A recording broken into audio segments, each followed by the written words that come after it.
রাজনীতির মাঠে নির্বাচনী হাওয়া। ৭ ডিসেম্বর থেকে ৬ দিনের দেশ গড়ার পরিকল্পনা কর্মসূচি ঘোষণা বিএনপির। জামাত সহ ৮ দলের আন্দোলন রূপ নিচ্ছে গণভোটের প্রচারণা। কর্মসূচি শুরু হবে আগামী ৭ই ডিসেম্বর থেকে ১৩ই ডিসেম্বর পর্যন্ত। প্রতিটি কর্মসূচিতে প্রধান অতিথি হিসাবে ভার্চুয়ালি উপস্থিত থাকবেন বিএনপির ভারপ্রাপ্ত চেয়ারম্যান জনাব তারেক রহমান। সংস্কারের মধ্য দিয়ে যে ফ্যাসিবাদের সাংবিধানিক রূপ লাভ করাটাকে চিরতরে আমরা বন্ধ করতে যাচ্ছি, এটা যে সকলের ত্যাগের বিনিময়ে অর্জিত এই সংস্কার, আপনারা এটাকে হা বলুন।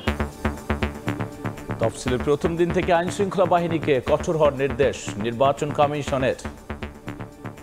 প্রথম দিন থেকে আচরণবিধি প্রতিপালন যেন যথাযথভাবে হয় এবং সেই কারণে আমাদের সেই সূত্রে আইন শৃঙ্খলা বাহিনীর সদস্যরা যেন আমাদেরকে সম্পূর্ণ সহযোগিতা করেন।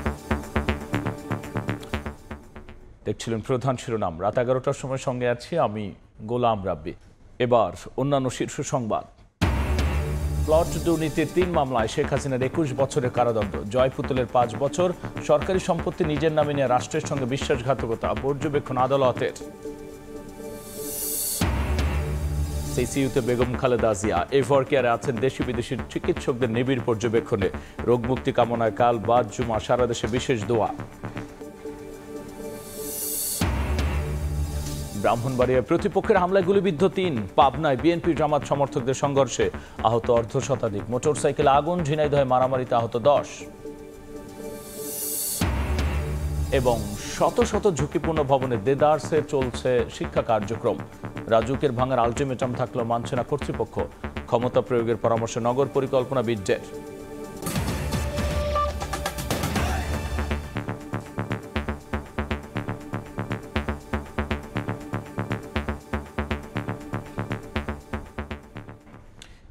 রাজনীতিতে বইছে নির্বাচনী হাওয়া। আগামী মাসে দেশ গড়ার পরিকল্পনা কর্মসূচি নিয়ে মাঠে নামছে বিএনপি। ৭ ডিসেম্বর থেকে ৬ দিনের কর্মসূচিতে ভার্চুয়ালি যুক্ত থাকবেন দলের ভারপ্রাপ্ত চেয়ারম্যান। বিকেলে সংবাদ সম্মেলনে এই তথ্য জানিয়েছেন বিএনপির সিনিয়র যুগ্ম মহাসচিব রুহুল কবির রিজভী। আলাদা কর্মসূচিতে নেতারা অভিযোগ করেছেন স্বাধীনতা বিরোধীরা নির্বাচন বানচালের অপচেষ্টা চালিয়ে যাচ্ছে।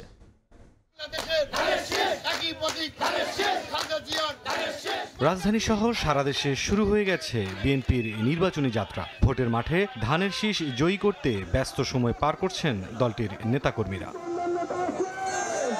নির্বাচনী মাঠ আরও চাঙা করতে বিএনপি থেকে এলো নতুন ঘোষণা। বৃহস্পতিবার দুপুরে নয়াপল্টনের কেন্দ্রীয় কার্যালয়ে সংবাদ সম্মেলনে দলের সিনিয়র যুগ্ম মহাসচিব রুহুল কবির রিজভী জানান, ডিসেম্বরের দ্বিতীয় সপ্তাহে দেশ গড়ার পরিকল্পনা কর্মসূচি পালন করা হবে, যার প্রত্যেকটিতেই ভার্চুয়ালি অংশ নেবেন বিএনপির ভারপ্রাপ্ত চেয়ারম্যান। বাংলাদেশ জাতীয়তাবাদী দল বিএনপির দেশ গড়ার পরিকল্পনা শীর্ষক একটা কর্মসূচি গ্রহণ করা হয়েছে। সেই কর্মসূচি শুরু হবে আগামী ৭ই ডিসেম্বর থেকে ১৩ই ডিসেম্বর পর্যন্ত।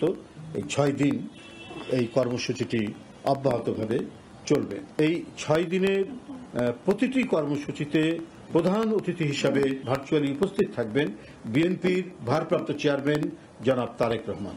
এদিন জাতীয় প্রেস ক্লাবে ৯০-এর ছাত্র গণ অভ্যুত্থানের শহীদ ডাক্তার মিলনের ৩৫তম শাহাদাত বার্ষিকী উপলক্ষে আলোচনা সভায় বিএনপি চেয়ারপারসনের উপদেষ্টা আমানুল্লাহ আমান অভিযোগ করেন, স্বাধীনতা বিরোধীরা নির্বাচন বানচালের অপচেষ্টা চালিয়ে যাচ্ছে। এই নির্বাচন বানচাল করার জন্য স্বাধীনতা বিরোধীরা অনেক অপচেষ্টা চালিয়েছে, এখনো চালাচ্ছে। দলের স্থায়ী কমিটির সদস্য নজরুল ইসলাম খান বলেন, নিজ স্বার্থে ২৪-এর বিজয়কে কুক্ষিগত করার চেষ্টা করছে কেউ কেউ। নিজেদের স্বার্থে অনেকেই বিজয়কে কুক্ষিগত করার চেষ্টা করে। অতীত অভিজ্ঞতা থাকায় আগামী নির্বাচনে ধানের শীষ প্রতীককেই জনগণ বেছে নেবে বলে প্রত্যাশা বিএনপি নেতাদের।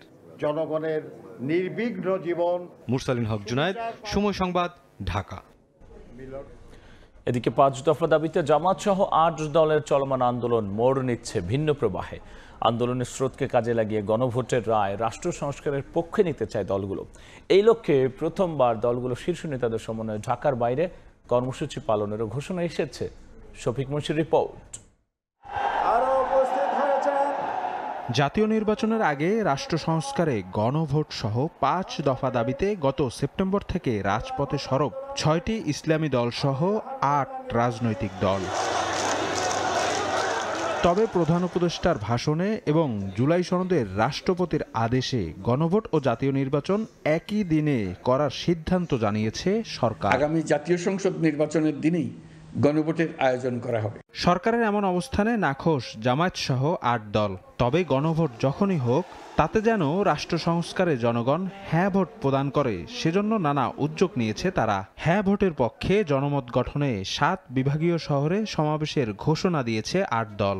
আগামী ৩০ নভেম্বর থেকে শুরু হওয়া ৭ দিনব্যাপী এ কর্মসূচিতে প্রথমবারের মতো ঢাকার বাইরে একই মঞ্চে দেখা যাবে ৮ দলের শীর্ষ নেতাদের। বিভাগীয় শহরগুলোতে ৮ দলের যে প্রথম প্রকাশ্য সমাবেশ দেওয়া হয়েছে, সেখানে আমরা যুক্ত করেছি যে জনগণকে এই সংস্কারের মধ্য দিয়ে যে ফ্যাসিবাদের সাংবিধানিক রূপ লাভ করাটাকে চিরতরে আমরা বন্ধ করতে যাচ্ছি। নেতারা বলছেন, অভ্যুত্থানের চেতনা সমুন্নত রাখার স্বার্থে ৫ দফার আন্দোলন রূপ নিচ্ছে গণভোটের প্রচারণায়।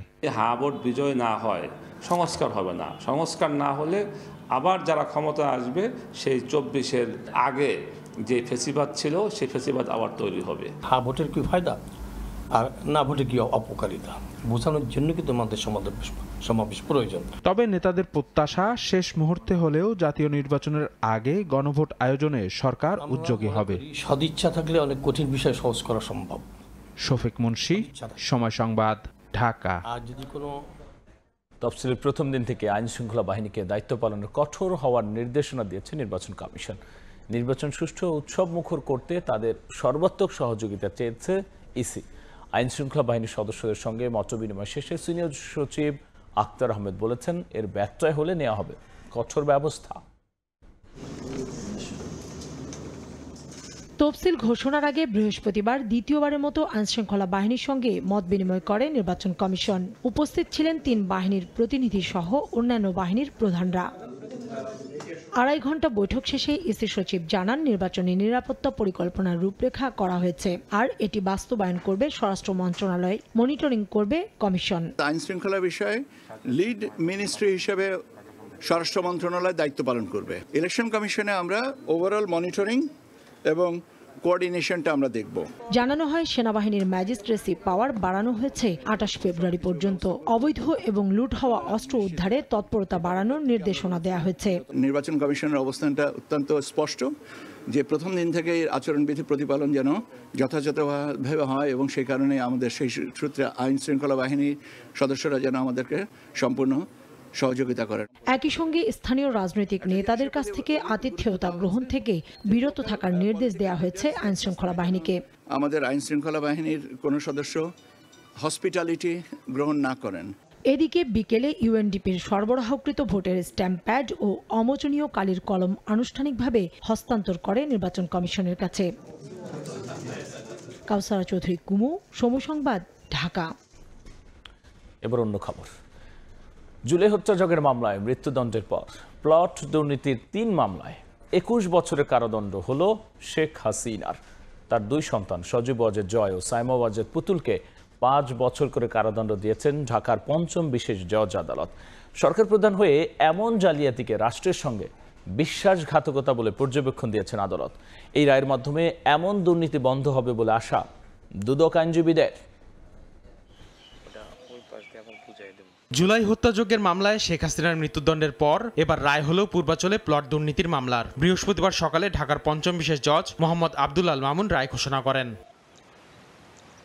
ক্ষমতার অপব্যবহার করে পূর্বাচলের নিজ ও পরিবারের নামে সরকারি জমি নেওয়ার অভিযোগে দুদকের ৩ মামলায় ক্ষমতাচ্যুত প্রধানমন্ত্রী শেখ হাসিনাকে ২১ বছরের কারাদণ্ড দেন আদালত। পাশাপাশি তার 2 সন্তান সজীব ওয়াজেদ জয় ও সাইমা ওয়াজেদ পুতুলের 5 বছর করে কারাদণ্ড দেওয়া হয়। সঙ্গে ১ লাখ টাকা অর্থদণ্ডও দেওয়া হয় দুজনকে।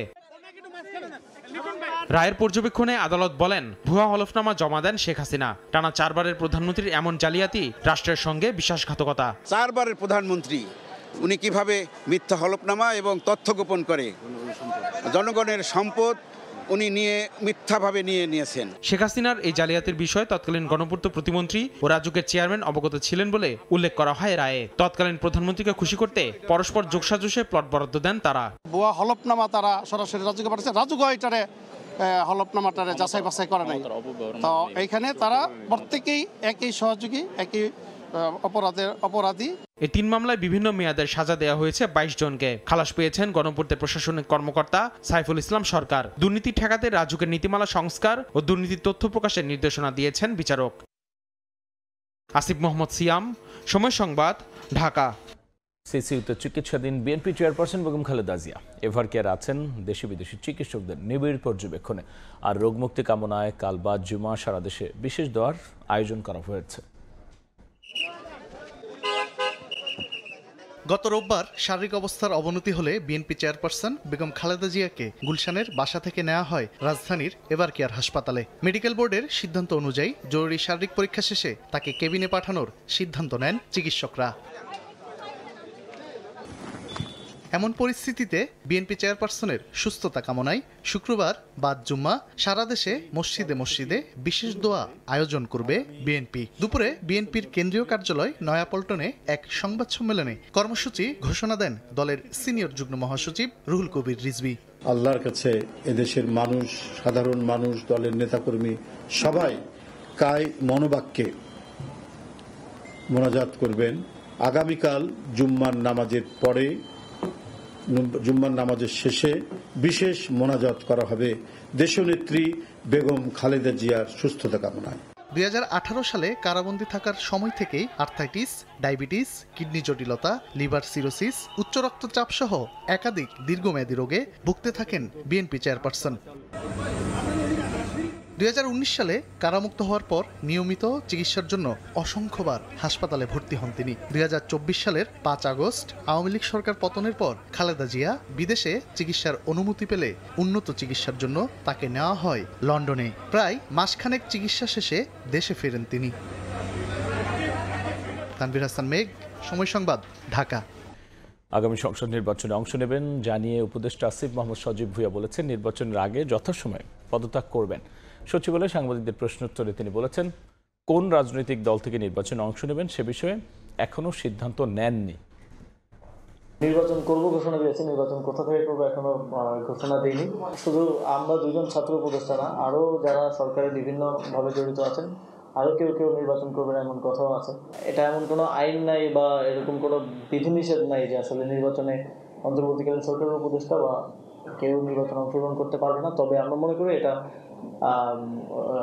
স্বার্থের সংঘাত ঘটায় এই পদে থেকে নির্বাচন করা। এই নীতিগত জায়গা থেকে আমরা মনে করি যে বা যারাই নির্বাচনে অংশগ্রহণ করবে তাদেরকে অবশ্যই এই নির্বাচনী কার্যক্রমে ঢুকে যাওয়ার আগেই পদত্যাগ করার প্রয়োজন এবং সেভাবেই আমরা প্রস্তুতি নিচ্ছি। ভবন নির্মাণে শৃঙ্খলা আনতে রাজুকের মতো সারা দেশে প্রতিষ্ঠান করার ব্যাপারে প্রধান উপদেষ্টা নির্দেশ দিয়েছেন বলে জানিয়েছেন press secretary Shafiqul Alam. Foreign service একাডেমিতে উপদেষ্টা পরিষদের বৈঠক পরবর্তী সংবাদ সম্মেলনে এই তথ্য জানান তিনি। এর আগে রাজধানীর তেজগাঁওয়ে প্রধান উপদেষ্টার কার্যালয়ে উপদেষ্টা পরিষদের বৈঠক অনুষ্ঠিত হয়। রাজুক, দুর্নীতি দমন কমিশন, মানবাধিকার কমিশন, মানব পাচার ও চোরাচালান দমন অধ্যাদেশের খসড়া সহ 4টি অধ্যাদেশ অনুমোদন দিয়েছে উপদেষ্টা পরিষদ। প্রেস সচিব শফিকুল আলম আরও জানিয়েছেন, বাউলদের উপর হামলাকারীদের গ্রেফতারের নির্দেশ দেওয়া হয়েছে। আমরা যে বিল্ডিংগুলো করছি সেখানে কি অ্যাডুকেট ফিচার আছে কিনা, এটা কি ভূমিকম্পকে প্রতিহত করতে পারবে কি, বা এটা কি সহনীয় কিনা। সেই জন্য আজকে চিফ অ্যাডভাইজার বলেছেন যে এমন কোনো অথরিটি করা যায় কিনা যেটা সারা বাংলাদেশেরই আসলে কনস্ট্রাকশনের অনুমোদনের এটা কাজ করবে। একটা নীতিগত ডিসিশন হয়েছে যে দুর্নীতি কমিশনের যে অফিসার বা যারা এই সরাসরি এই দুর্নীতি দমনের সাথে সম্পৃক্ত তাদের সম্পদের হিসাব দিতে হবে। যারা বাউলদেরকে অ্যাটাক করেছেন তাদেরকে খুব দ্রুত অ্যারেস্ট করার নির্দেশ দেওয়া হয়েছে।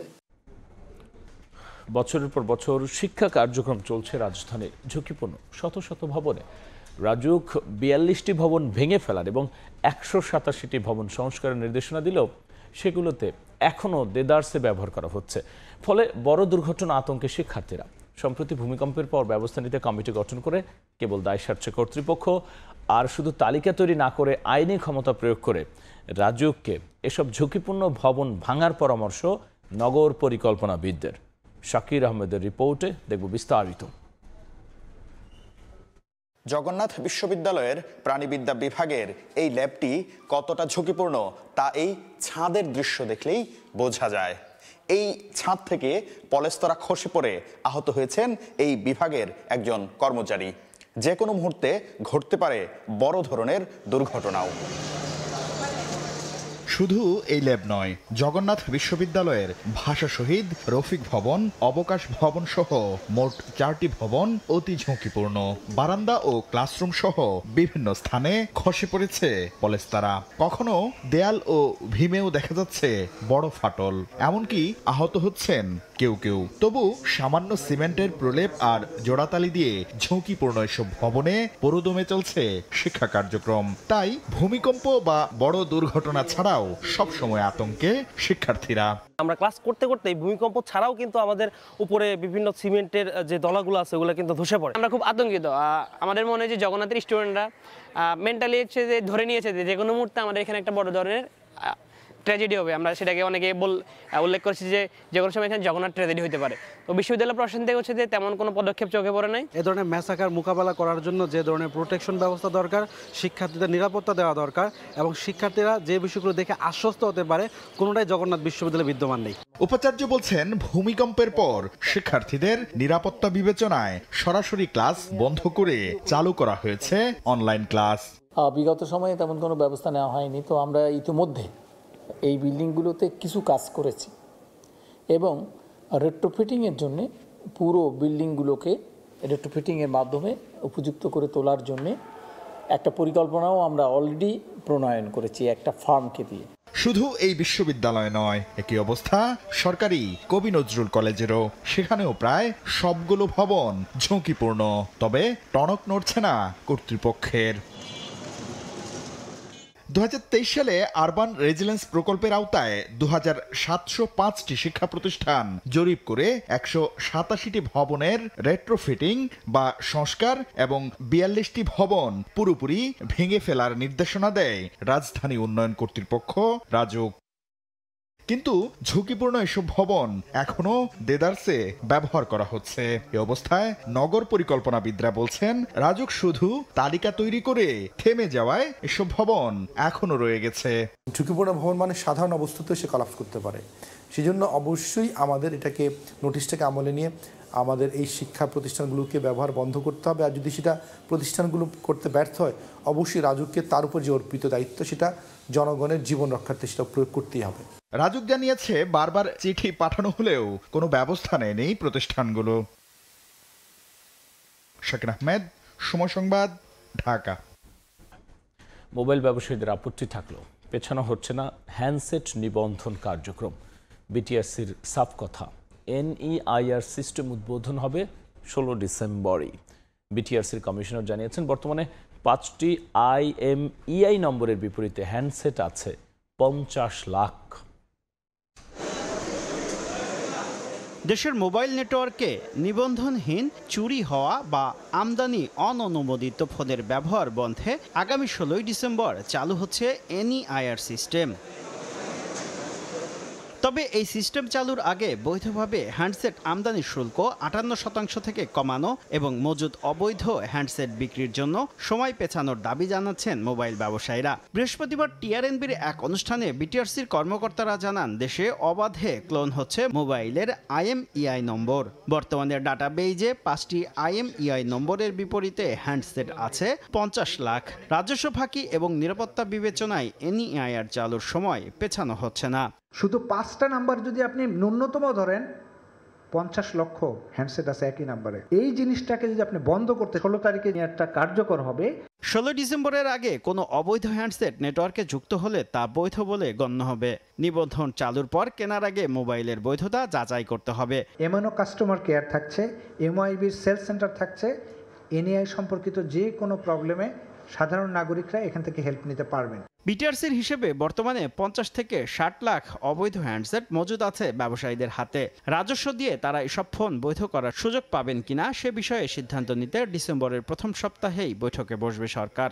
তাদের ট্যাক্সের ব্যাপারটা কি হবে এই ব্যাপারে আমরা চিঠি লিখেছি NBR কে, ওই বিষয় নিয়ে হয়তো মিটিংটা হবে। NEIR সিস্টেম চালু হলে হ্যান্ডসেটের দাম বাড়বে না বলে জানান দেশীয় উৎপাদকরা। টেলিকম ডিভাইস দিয়ে বিজনেস করতে হলে বিটিআরসির অনুমতি লাগবে। শুভ খান, সময় সংবাদ, ঢাকা।